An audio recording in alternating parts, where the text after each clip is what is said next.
You know that deep, quiet exhaustion you feel at the end of the day, the kind that sleep doesn't quite fix. It's not from your job or your workout or chasing the kids around. It's the invisible weight of a battle you've been fighting since the moment you woke up, a war against reality itself. We think this fight is necessary. We think it's how we control our lives, how we make things happen. We push, we struggle, we resist. We are at war with what is, and it's a war you can never, ever win. Think about it. You're driving to an important meeting, and you hit a wall of traffic, a total standstill. What happens inside you? A tightening in your chest, a surge of anger. You grip the steering wheel, muttering about how this can't be happening right now. You are actively fighting the reality of the traffic jam. You are at war with a line of cars. But what does your anger change? Does it move the car in front of you? Does it clear the road ahead? No, the traffic is simply what is. It's a neutral fact, the suffering, the stress, the exhaustion that is created entirely by your resistance to the fact. You are arguing with the rain, and you are the only one getting wet. This fight takes so many forms. You lie awake at night, replaying a conversation from years ago. A breakup, a mistake you made at work. You run through it again and again, changing the words, imagining a different outcome. You are resisting history. You are in a wrestling match with a ghost. The event is over. It exists only as a memory. But your struggle with it is happening right now, draining your life force, keeping you anchored to a past you cannot change. The past is what it is. Your resistance is what keeps it alive and powerful inside you. It's like trying to unspill a glass of water by shouting at the puddle on the floor. The only result is a sore throat and a wet floor. We do this because we believe that resistance is a form of control. We think if we worry enough, regret enough, or get angry enough, we can somehow force reality to bend to our will. We think our resistance is a shield.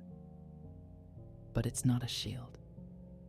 It's the very wall of the prison we build around ourselves. The more you push against a wall, the more you feel the wall's solidity. Your resistance is what makes the obstacle feel so powerful. Imagine you're leaning with all your might against a door, trying to force it open. Your muscles are screaming. You're sweating. Your entire world has shrunk to this struggle against the unmoving wood. You're convinced the door is the enemy. But what if the door opens inward? All your effort, all that pushing, is the very thing keeping it shut. The door was never the problem. The struggle was the problem. Look at how this pattern plays out everywhere. Someone makes a comment about you that you don't like. It's just sound waves that have long since faded. But hours later, you're still having an argument with them in your head.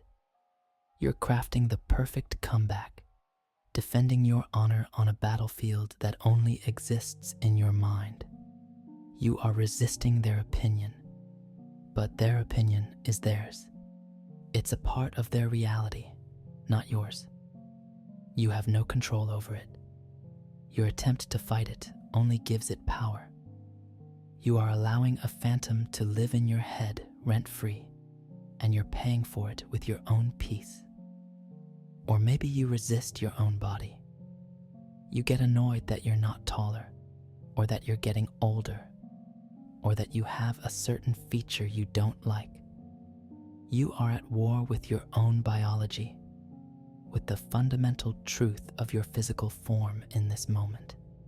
This resistance doesn't change your height or stop time. It just creates a constant low-level hum of dissatisfaction with the one vessel you have to experience this life. It's an argument with gravity. It's a fight against the tide. Utterly exhausting, and completely pointless. The truth is, most of what we call suffering isn't caused by the events of our lives. It's caused by our resistance to the events of our lives.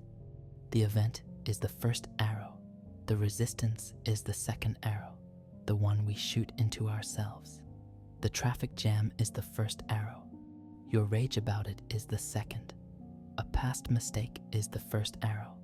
Your endless regret is the second. We have this backward idea that if we just accept what is happening, we are being weak. We think acceptance is defeat. We think it means giving up, letting the world walk all over us. But here is the great paradox, the secret hidden in plain sight. What if surrendering the fight is the only way to become truly powerful? What if letting go of the rope in this endless tug of war doesn't mean you lose, but that you are finally free to walk away from the pointless struggle? What if all the energy you spend fighting what is, fighting the past, fighting the present, fighting others, fighting yourself, could be used for something else? What if true strength isn't found in pushing against the immovable wall, but in having the wisdom to see that it is a wall and simply walking around it? This isn't about defeat. It's about recognizing that the battle itself was the only real enemy you ever had.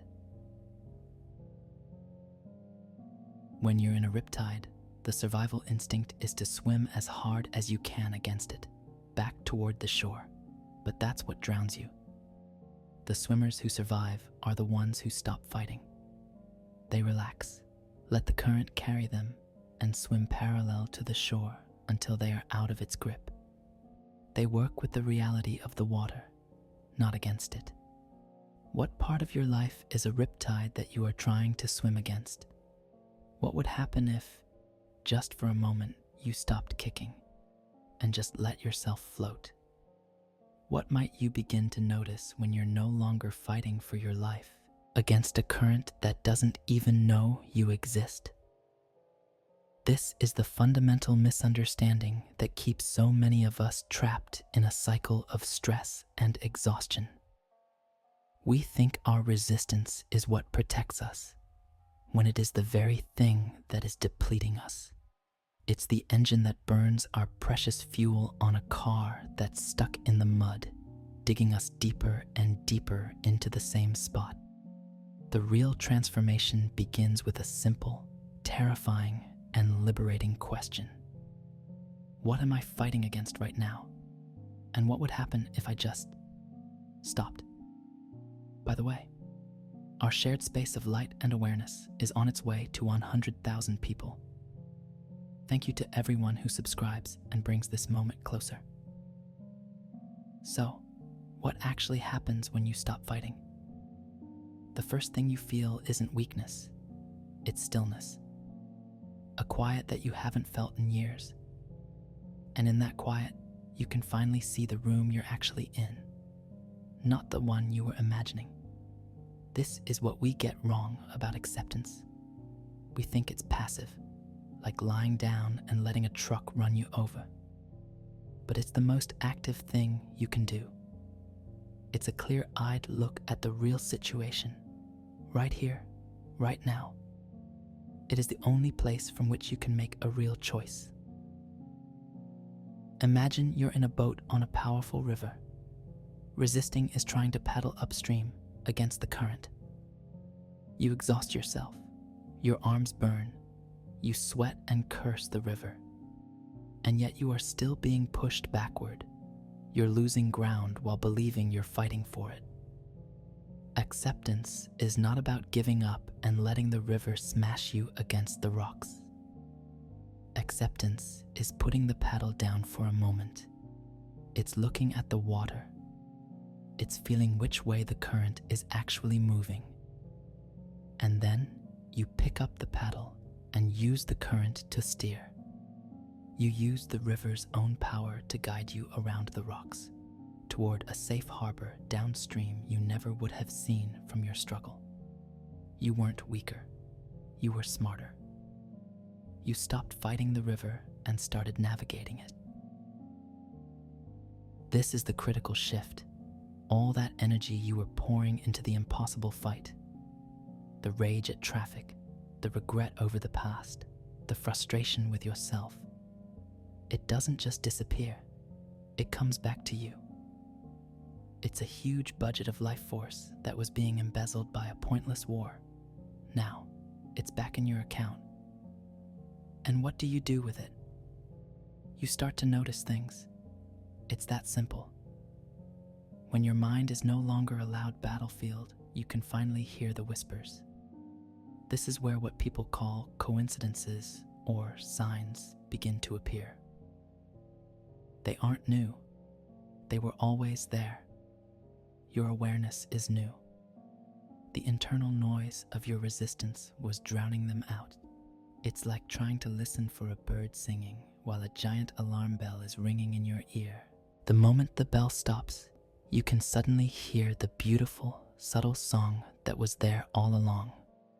You're worrying about how you'll pay a bill, and your resistance is a frantic, panicked energy. You stop. You accept the reality of the bill. You take a breath. You go for a walk.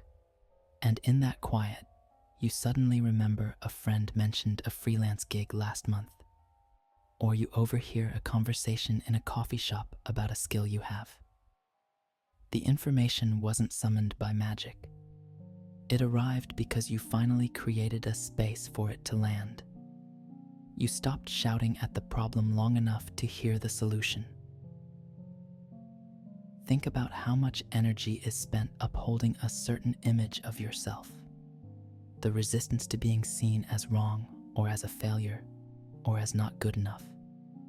This fight is exhausting. You argue, you defend, you justify. But when you stop resisting those labels, they lose their power. Someone calls you a failure. Instead of fighting, you just look at it. Okay, so in their eyes, I've failed at this. That's it. You don't have to agree. You just stop fighting their perception, and suddenly, all that energy you would have spent in a mental argument is freed up. You can use it to learn from the mistake, or to start something new, or to simply enjoy your lunch. You let their opinion be a cloud in their sky, not a storm in yours. This shift from fighter to observer is the fundamental mechanism of personal transformation. It is the master key. You start to see the patterns in how things work. You realize that reality isn't something you have to constantly wrestle into submission. It's a vast network of connections and movements, an immense intelligence that you can either fight or work with. When you fight it, you feel small and alone, battered by circumstances.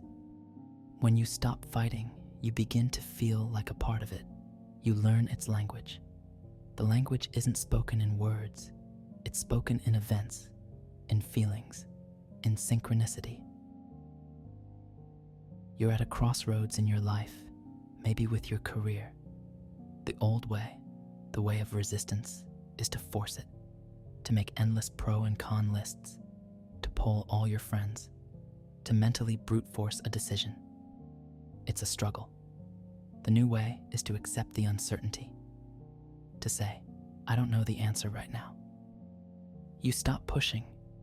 You just live your life, but with a new level of attention. You pay attention to what makes you feel expansive and what makes you feel contracted. You notice a book that keeps catching your eye in a store. You follow a random link online that leads to a subject you haven't thought about in years, but it sparks an incredible excitement in you. You are no longer trying to force the door open.